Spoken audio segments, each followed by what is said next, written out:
Good afternoon, MMTs. What I have before us today is what we call the S&P 500. Yes, it is what you see, a weekly chart. This is a weekly chart of the S&P.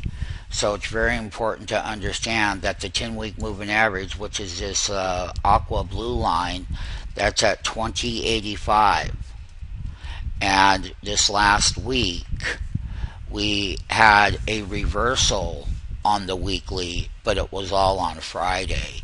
So basically what's going to end up happening now that we're going into the earnings season is we have a very clear picture of this January effect. And we have 1, 2, 3, 4, 5 weeks. On the 5th week up, we rallied, we gave it back, we pulled to the support level. The red line is a 20-week simple moving average at 2065, and we're entering the quarterly earnings season. So let's just actually do the following right now. Here is a daily chart on Friday, on a daily chart on that S&P, and these upper trend lines that everyone can see here, that's a major wall of resistance on a daily. Once again, I will go over what the 20-day simple moving average is at 2083. That's this red line. The 10-day simple moving average on a daily is at 2091, and we fell through that, and we actually came down here, and we tested where the breakout happened above this app bar. We went straight up, and then the big sell-off had come on Friday. Now, let's go ahead and move over here to the 50-day simple moving average, which is the white line. That's at 2084.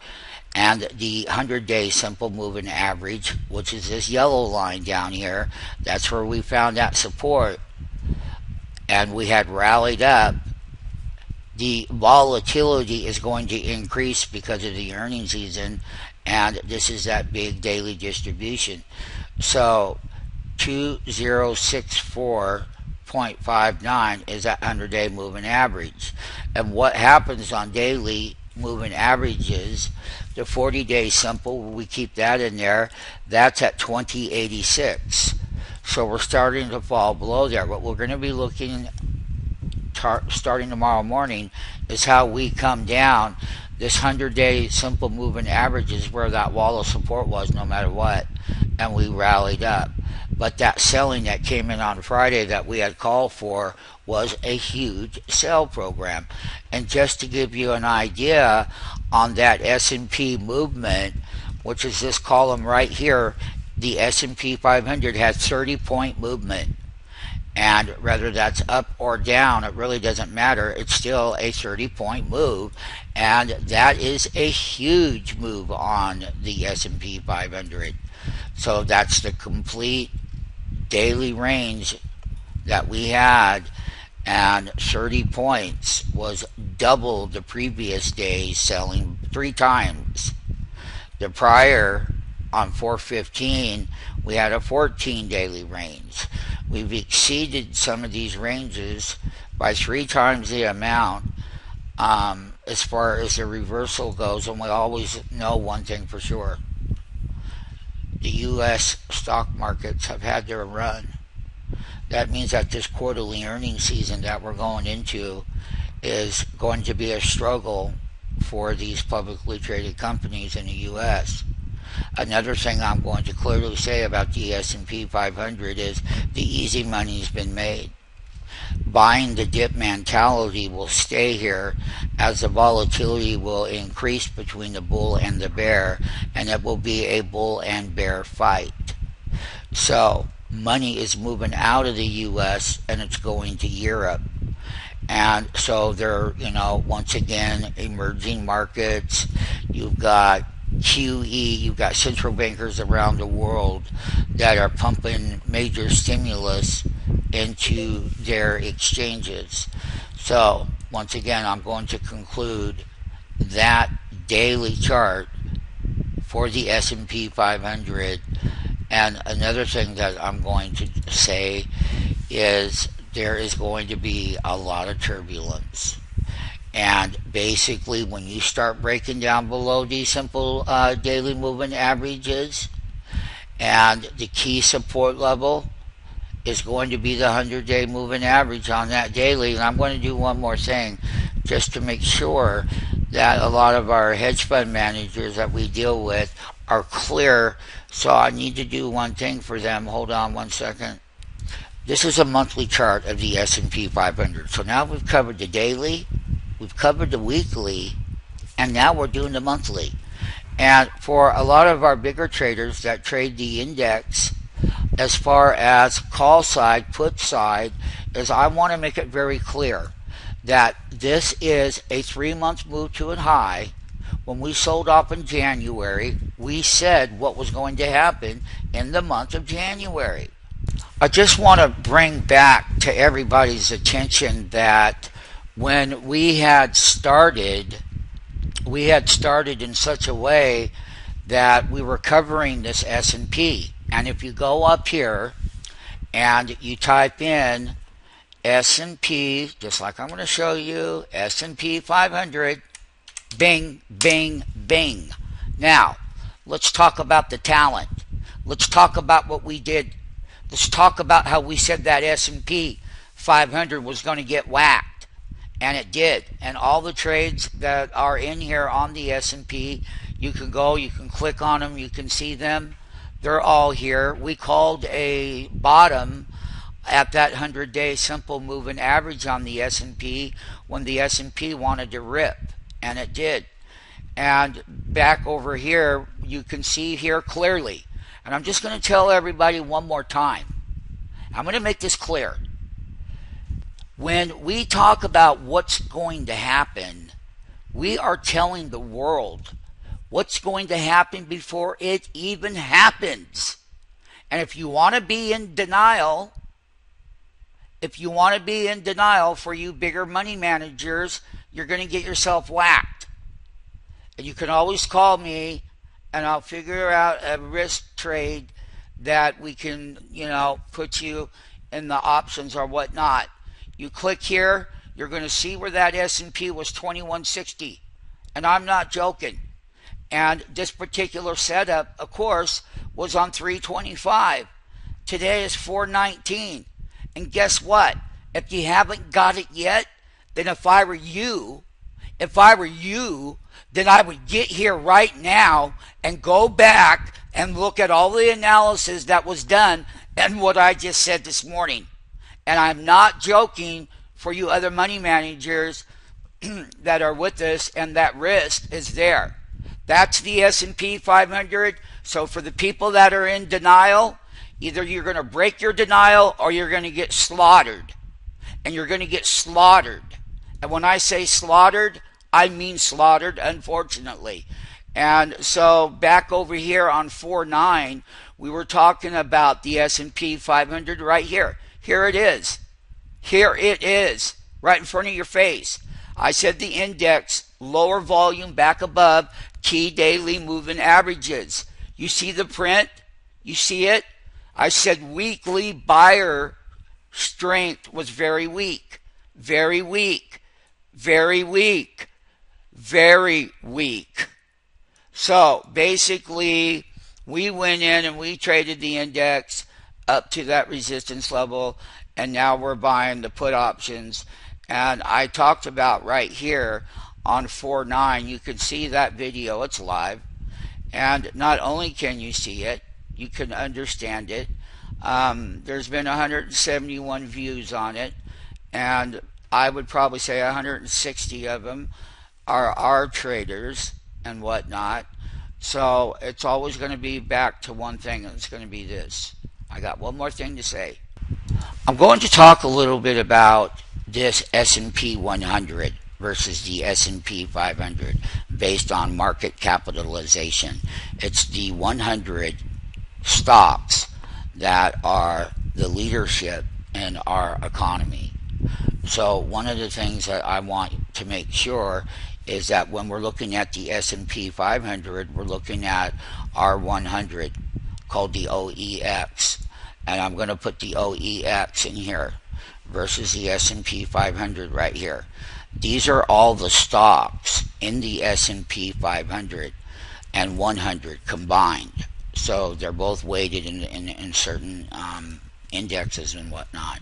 What I am going to show is Google had a big gap down, the OEX. This is the S&P 100, Amazon, American Express, Target, Disney, FedEx, and from there wasn't much trading. I'm going to show a monthly chart, and this is the OEX S&P 100, and this is a monthly top and resistance level, and this is how we have come from that January sell-off there. That's a monthly.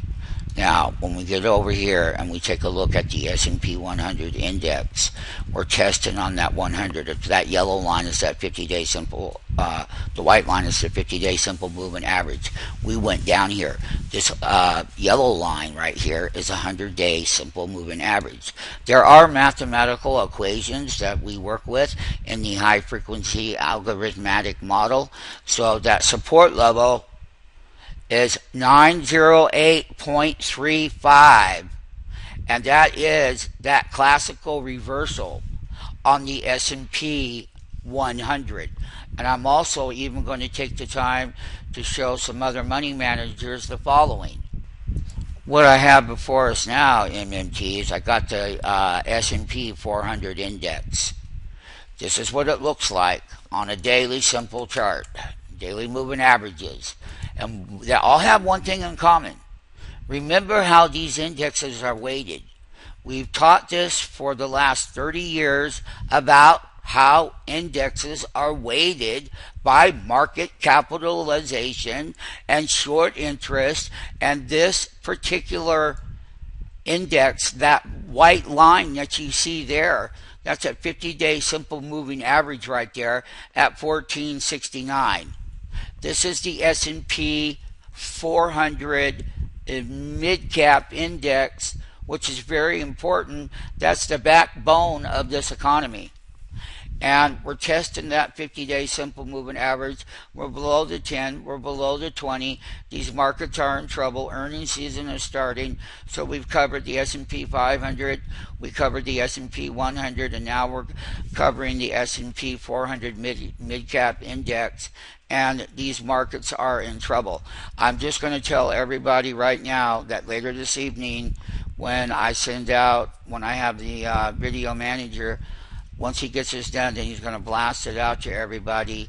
And one thing that I can say is that we started with that gap down. This is a very, very, very, very important index. And we have the earnings season starting right now. And that's going to be in full bloom in the morning. This is the 400 stocks right here in this. And so it's one of the most important indexes as far as what are the leaderships and what are today's ranges. So once again, I'm concluding the S&P 500, 100, and the S&P 400. And on this particular chart right here, what I will do is I'll just do one more thing that would be helpful, because I want people to see this 400 on a monthly level. This is a monthly chart, and this is what we call blow off top. And not only is it a blow off top on the 400 index, we're overbought and we're going down, and no one's going to stop it. And I'm just going to tell you, the rest of you people out there with your little freak accounts, and you're going to hold this stuff going down. If I were you, I would start thinking about how to get out of positions and not initiate. If you're an investor or whatever you are with markets, we're market makers. And I'm telling you, the volatility is coming back, and it's coming back in a super big way. And I'm going to also show you one last indicator. What I have before us now is called the VIX, the VIX, Volatility S&P 500 VIX. When this goes up, markets sell off. And we went straight up here to 15, and everybody, once again, when we talk about complacency, you want to know what complacency is? It's poison. And why do I say it's poison? Because there isn't enough money that is pushing these indexes to new higher highs. And I just want everyone to understand that the complacency down here on this daily chart on the fear indicator was, and I'll just tell you how it was. It opened at 1597. 1502 was the high, actually 1397, and 1373. When this goes up, markets go down.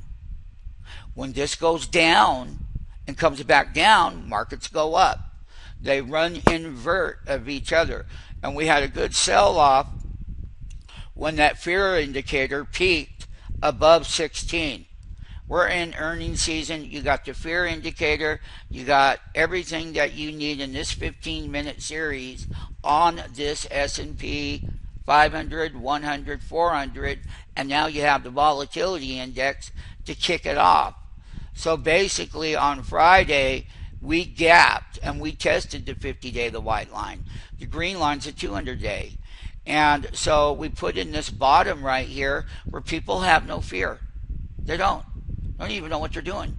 And that's what complacency is about. And thank you once again. And I'll have the video manager upload everybody tonight on this 16-minute preview. Good afternoon, everybody. I have what we call the Russell 1000 Index. The 1000 Index here on this daily chart is breaking down. And once again, I will just give everyone a little glimpse of the 1000. These are the stocks. Look at the distribution. Look at the distribution. Look at the selling across the board in that Russell 1000. All the way down.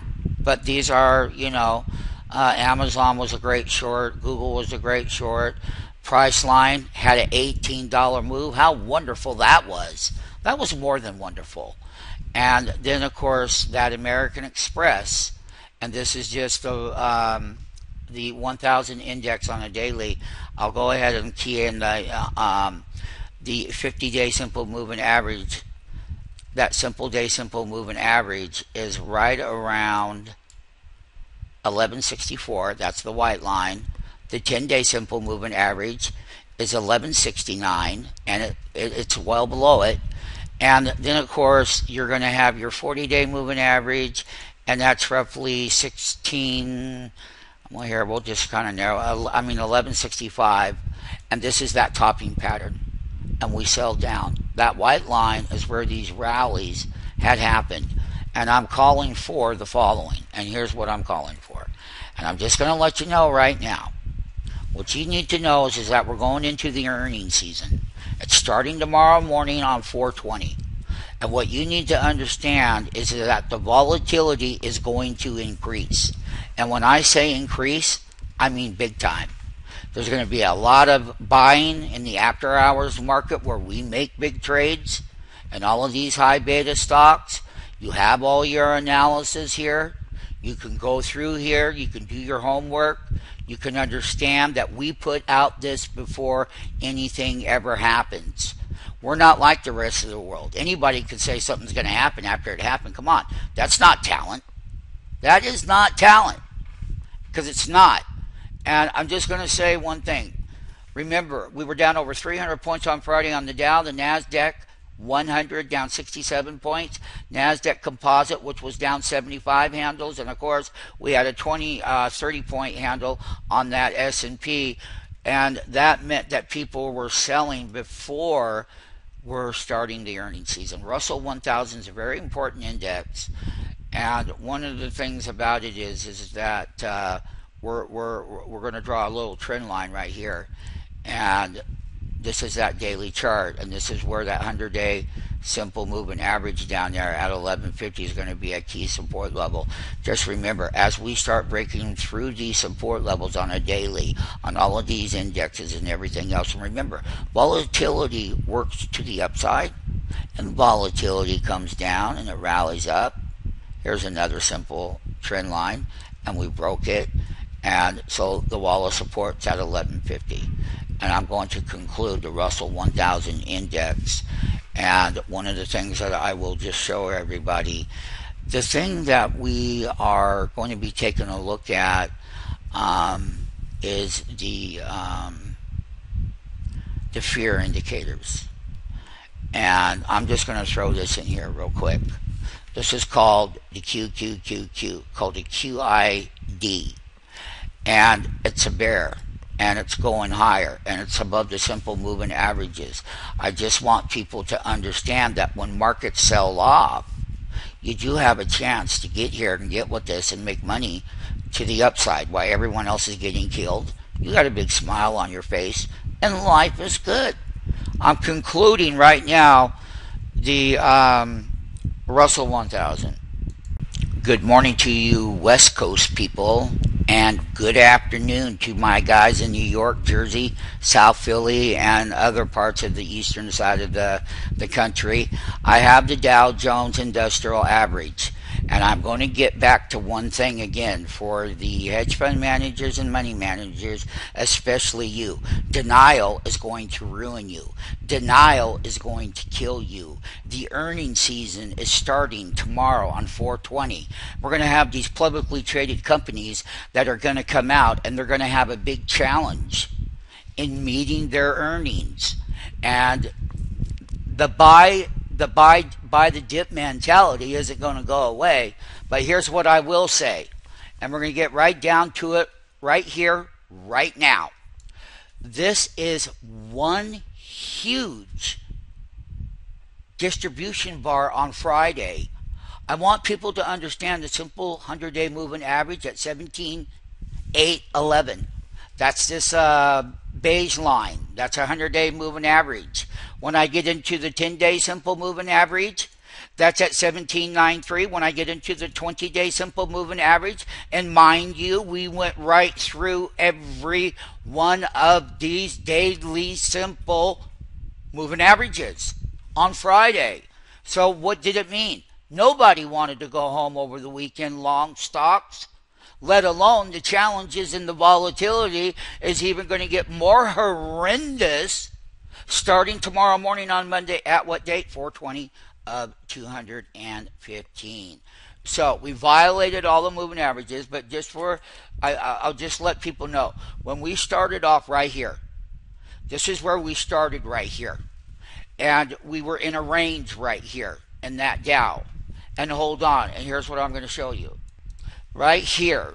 What you need to know is we have all the coverage on the Dow Jones, and it's all here.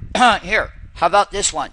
This is when the Dow Jones closed down 200 points, and you can see what date it was. It was on 3/31, the last day of March. And basically what you got was a big whack going down. Yeah, and you had some counter rallies in there. I'm going to encourage everybody to do the following. I'm going to encourage that you go DOW space JONES. The last thing I want to see happen to people is that your denial will ruin you. And the buy and hold mentality right now, that volatility is going to increase. We did the last earnings season right here, quarterly reports on the Dow. And you got the Dow up here. And you got all the analysis before the fact. I didn't say after the fact. That doesn't make you money. You got to know why, where, when, and what. And you need to go back through here. And what did I say? What did I say? Dow Jones crushed. 332 points down when we called that one on 3/5. The date was 3/10. I'm just going to say that for the remainder part of 2015 and 2016, you have heard, and it is documented. Let's skip the ad right here. So basically on the YouTube, you're going to be able to see right here that we are in a bubble, and it's called a bubble, and it's going to continue to go through 2015 and 2016. I'm not joking, and I'm not wrong either. In your mind, who knows what you're thinking? This is real. These are the facts, findings, and conclusionary analysis that does not lie. And it's not lying because we're here for our bigger clients, our smaller clients, that are trading our capital. It really doesn't matter. What does matter is that when we take a look at this particular movement, every time that we had that counter rally, we came down and we tested that 100 simple day moving average on the Dow Jones Industrial Average. Right now, though, guess what? When I said volatility is coming, you heard what I said in the month of January. You heard what I said in the rally in February. You heard what I said. You heard it. And you've seen it in March. And now, hey, guess what, pal? Markets are going to test their moving averages. I'm just going to tell everybody. Money is going to move out of the U.S. So the people that never got in a rally in 2009, shame on you. Bigger money managers and hedge fund managers are going to move to Europe, and they're going to start buying Europe. They're going to start buying the Chinese. They're going to start buying the ETFs in emerging markets. That means that the percent level of people buying the dip will be diminishing in value. So let's just do it one more favor for everybody. We know that the earnings season is starting. This is a monthly chart. We've gone parabolically up. If we go back to 2000, I was there every day. I've been around here 30 years. I called that top. I shut down a lot of trading floors. I called that 2007 and the big crash. We're over 6 years into this, what we call expansionary stimulated model by Federal Reserve governors around the world. So the U.S. started it off like always. You got Europe going that way. You got everybody going to be accommodative in their country and their monetary policy. This is a major resistance level on the DJ. One of the other things that I want you to understand is the DJI, which I already put. And the thing I want you to see is only, we'll call it the dirty 30. It's 30 stocks, market capitalization weighted out of the 30 top countries, the countries that we put ADRs on, and then the U.S. here. And we're going into the earnings season. I'll just let people understand that this Dow Jones, I'm going to show this on a monthly level, and this is an internet index called the ECM.X. And basically, there's a lot of problems with it. And it's got your internet stocks. You got Google, you got Amazon, you got Twitter, but you got all of these other companies that are weighted in this Dow Jones. One of the bigger things that I'm going to cover next is how these transports are not participating as they should be in the rally. So we're going to go back to the Dow Jones Composite itself, and we're going to be into the earnings season here. Let's pull this back up and see if we can get that thing populated. Back to the monthly chart. The top at resistance is a wall of resistance on a monthly chart. 1 month, 2 months, 3 months, and now we're about four months here. So at the end of the calendar month in this earnings season, we're going to see what these markets are made of. And it's going to be a wild, wild ride. And one of the other things I was really wanting to make clear to Johnny is that with your trading group, you need to go ahead and gapple up on some of the emerging market ETFs for the upside, and then sell in the U.S. on the downside. That way you got the long side in Europe, you got the long side in Hong Kong, and you got the long side in various different emerging markets where capital inflows from the United States of America. Hey, knock knock, who's home? That's where the money flow is going to be moving. And the volatility will extremely get higher and higher. And it's a trader's market is what it is. So there is the dirty 30 on that Dow Jones. And one thing that's always important to us whether you're a little novice investor or whoever you are, whatever your market participation is, you need to go in here and you need to do your homework. And if you're not willing to do your homework, then don't cry about your losses.